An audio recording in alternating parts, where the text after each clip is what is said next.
నాన్న పాకిస్తాన్, నువ్వు భారతదేశం మీదకి ఒక 60 మంది తీవ్రవాదులు పంపించావు. ఎక్కడోళ్ళ ప్రాణాలు తీసావు. మతం అడిగి మరీ చంపించావు. తద్వారా నీ మోడీకి వెళ్ళి చెప్పుకో అని చెప్పించావు.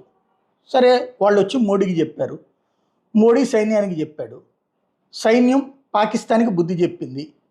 ఆ పాకిస్తాన్లో ఉన్న ఈ వచ్చిన తీవ్రవాదుల తండ్రులు ఎవరైతే ఉన్నారో వాళ్ళ తాట తీసింది, వాళ్ళ ప్రాణాలు తీసింది. పరిగెత్తారు, పారిపోయారు, వెంటాడింది, వేటాడింది. ఓ 9 చోట్ల కుమ్ము వదిలిపెట్టాం.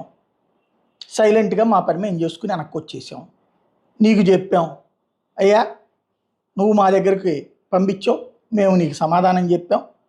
ఆ తీవ్రవాదులకే చెప్పాం సమాధానం. నీకు సంబంధం లేదు కదా, వాళ్ళు తీవ్రవాదులు నీ వాళ్ళు కాదు కదా. కాబట్టి వాళ్ళు వచ్చారు, వాళ్ళకి మేము సమాధానం చెప్పాం.